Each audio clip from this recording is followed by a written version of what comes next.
மகான் ஒடுக்கத்தூர் சுவாமிகளின் கதை. சவ்வாது பூனையின் எதிரே ஊற்றியுள்ள தனி முழுதும் சவ்வாதின் நறுமணம் வீசும்.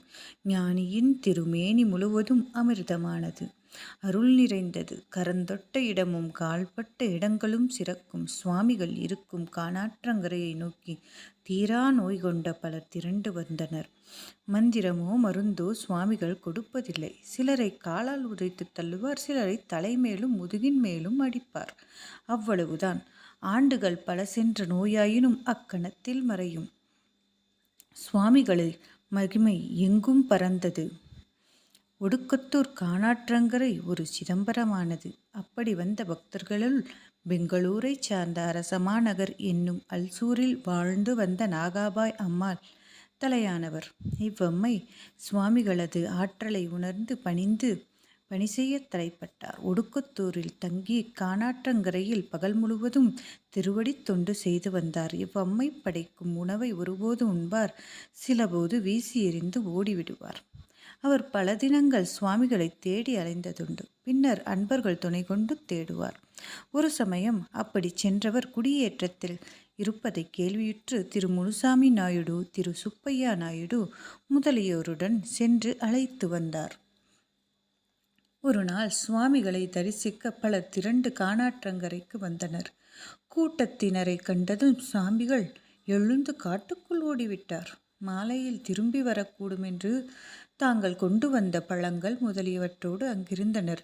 எங்கும் இருள் சூழ வந்தது. சுவாமிகள் வரவில்லை. சிலர் வீடு திரும்பினர், சிலர் அங்கே தங்கினர். சிலர் இரவு கழிந்து பொழுது புலர்கின்ற நேரத்திலும் சுவாமிகள் வராமையால் அன்பர்களை தேடிச் சென்றனர். நெடுந்தொலைவில் இருந்த நாகத்தாளி புதரில் குரு உருவம் புலப்பட்டது. நெருங்கிக் கண்டோர் திடுக்கிட்டனர். சுவாமிகள் சமாதியில் அமர்ந்திருந்தார். அவரது தலையின் மேலும் கழுத்தின் மேலும் பாம்புகள் சுற்றி கிடந்தன. மக்கள் மகிழ்ந்து ஆடிப்பாடி துதித்தனர். சுவாமிகள் சமாதி கலைந்து வெளிப்போந்தார். பக்தர்கள் வருந்தி அழைத்துச் சென்று வழிபட்டனர். அவர் அங்கு தங்கியிருந்த காலத்தில் ஓராண்டு வேனில் வெம்மையில் காணாற்று வாடியது. மரங்கள் தீந்தன. பசும்பல் காண்பதே அரிதாயிற்று. ஆடு மாடுகளுக்கு தீவனமில்லை. கோடையின் கொடுமையால் குடிமக்கள் வருந்தினர். ஒடுக்கத்தூர் மக்கள் ஒன்று கூடினர். சுவாமிகளிடம் பணிந்து நின்றனர். மக்களைக் கண்டு மருகியோடாது மலர்ந்த முகத்தோடு அவர்களை பார்த்து, சனிக்கிழமை மழை வரும் போ என்றார். கூறாமலே அவர் குறிப்பறிந்து அருள் செய்தார். அவ்வண்ணமே மழையும் பெய்தது, ஊரும் செழித்தது.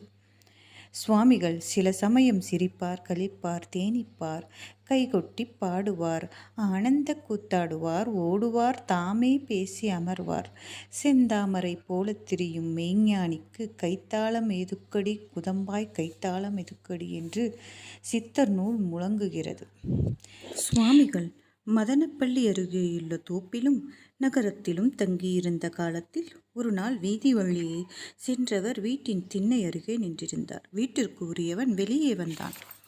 அவன் ஒரு கயவன், கல்வி அறிவில்லாதவன். சுவாமிகள் தன் வீட்டருகே நின்றிருந்ததை பெரும் பேரென கருதாமல் அடித்து துன்புறுத்தினான். பாவி சுவாமிகளை விரட்டினான். சுவாமிகள் அங்கிருந்து அகலுமுன் அவன் வீடு தீக்கிரையாயிற்று.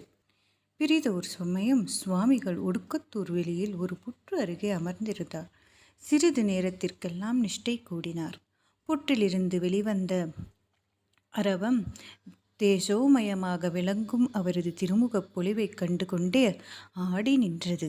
நெடும் பொழுதாகியும் பாம்பும் புற்றினுள் செல்லாமல் புறத்தேயும் போகாமல் நின்றது. ஊர் அருகே இருந்த மக்கள் கூடினர். மாலை நேரம் வந்தது. சுவாமிகள் நிஷ்டை கலந்து நோக்கினார். படம் எடுத்தாடிய பாம்பு உள்ளே சென்றது. மக்கள் கூடியிருப்பதை கண்டதும் சுவாமி அங்கிருந்து நகர்ந்தார். தியானம் தொடரும்.